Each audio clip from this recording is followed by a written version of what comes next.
Hello అండి, నమస్తే, good evening. అందరికీ ఎలా ఉన్నారు? బాగున్నారా? ఈరోజు ఒక చిన్న మినీ వ్లాగ్ పెడతామని చెప్పేసి స్టార్ట్ చేశానమాట. సో తప్పకుండా ప్రతి ఒక్కళ్ళు చూసిన వాళ్ళు ఒక లైక్ అయితే చేయండి, అలాగే ప్లీజ్ సబ్స్క్రైబ్ కూడా చేయండి మర్చిపోకుండా. సో ఇక్కడ వచ్చేసి మార్నింగ్ నేను ఇడ్లీ వేసాను. అయితే కొంచెం పిండి మిగిలిపోతే దాని మళ్ళీ అందులో కొంచెం క్యారెట్, ఆనియన్స్ కలిపేసి ఇలాగ దోశ కింద అట్టు కింద వేసేసి, దోశ కాదు, దోశ అయితే మళ్ళీ పలుచగా ఉంటుంది కదా, సో అట్టు కింద వేసేసి దానిపైన కొంచెం చీజ్ ఉంటుంది కదా, చీజ్ అప్లై చేశాను. అంటే ఫుల్ స్లైస్ అయితే అప్లై చేయలేదు, అందులో హాఫ్ అయితే వేసాను అనమాట. బట్ ఎలా ఉంటుంది ఏంటని ఫస్ట్ టైం పిల్లలు పెడుతున్నాను, మళ్ళీ ఇష్టం లేకపోతే వదిలేస్తూ ఉంటారు కదా, సో అందుకని చెప్పేసి హాఫ్ వేసి ఇలా కట్ చేస్తాను. కట్ చేసి వాళ్ళకి ఈవినింగ్ స్నాక్ కింద ఇది ఇస్తున్నాను. మ్యాక్సిమం మీరు కూడా ఇంట్లో బయట జంక్ ఫుడ్స్ అన్నీ మానేసి ఇంట్లో మనం ఇలా చిన్నగా ప్రిపేర్ చేసి పెడితే బెటర్. ఇక్కడ వచ్చేసి మిక్చర్ ఒకటి, కొంచెం అందులో ఆనియన్స్ వేసి, లెమన్ వేసి కొంచెం లైట్గా తింటున్నాను అనమాట. ఇది ఇంకా వింటర్ సీజన్ స్టార్ట్ అయిపోయింది కాబట్టి మనం 5కు ముందే 4కి ఆ టైంకి లైట్గా ఏదైనా స్నాక్ తీసుకుంటే సరిపోతుంది అనమాట. నేను చీజ్ వేసిన అట్టు మీద కొంచెం టమాటా సాస్ వేసి మా పాపకి ఇస్తున్నాను. ఎలా ఉంది ఏంటని అడుగుతున్నాను, ఫస్ట్ టైం కదా, సో బాగుందని చెప్పేసి అంది.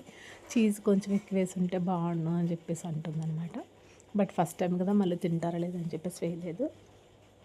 ఇక్కడ మా చిన్నమ్మాయి అయితే మిక్చర్, తను వచ్చేసి ఎక్కువ స్పైసీ, సో నేను కూడా టేస్ట్ చూస్తున్నాను. చీజ్ వేసింది, సో చూసాను, నాకు పెద్దగా చేంజ్ అయితే ఏమనిపించలేదు, నార్మల్ అట్లానే ఉందన్నమాట. బట్ ఆనియన్స్, క్యారెట్ వేసాను కాబట్టి కొంచెం తినడానికి బాగుంది. సో నెక్స్ట్ టైం కొంచెం చీజ్ ఎక్కువ వేసి చేస్తాను అనమాట. సో ఇది వచ్చేసి పాలు అండి.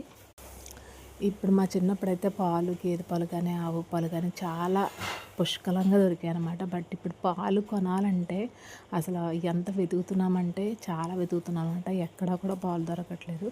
సో ఇప్పుడు ఎందుకంటే చాలామంది కూడా పాలు, ఆవుల్ని, గేదెల్ని పెంచడం మానేశారు రైతులు కూడా అనమాట. సో ఒకప్పుడు పెద్దవాళ్ళు ఉండేవారు కాబట్టి వాళ్ళు బాగా పెంచేవారు. ఇప్పుడంటే పిల్లలందరూ కూడా జాబ్స్ వల్ల బయటికి వెళ్ళిపోతున్నారు కాబట్టి వాళ్ళకి ఇంకా ఇలా ఆవులు, గేదెలు పెంచే అంత ఉండట్లేదు అనమాట. సో ఇది వచ్చేసి 1/2 లీటర్ మిల్క్ అండి. ఇది ఇక్కడ వచ్చేసి 1/2 లీటర్ మిల్క్ 50 రూపాయలు తీసుకుంటున్నారు. బట్ మీ ఊర్లో 1/2 లీటర్ మిల్క్ అనేది ఎలా ఉంటాయి కామెంట్ చేయండి. సో ఇక్కడ పెట్టాను, నేను జస్ట్ కాఫీ తాగుదామని చెప్పి మా పిల్లలకి కలిపిద్దామని చెప్పి వేసాను అనమాట. నేను ఇక్కడ బెల్లం ఎక్కువ యూజ్ చేస్తానండి, టీలో కానీ అలాగే పాల్లో కూడా బెల్లమే వేస్తాను. బట్ నేను పెట్టుకున్న కాఫీ అయితే పాలు అయితే ఇరిగిపోయినాయి. మా పాలు అతను నైట్ పాలు అనుకుంటా మార్నింగ్ తెచ్చి ఇచ్చేసాడు, అవి 2 కూడా ఇరిగిపోయినాయి అనమాట. సో ఇక్కడ నేను కొంచెం మిక్చర్ అలా నోట్లో వేసుకుని తర్వాత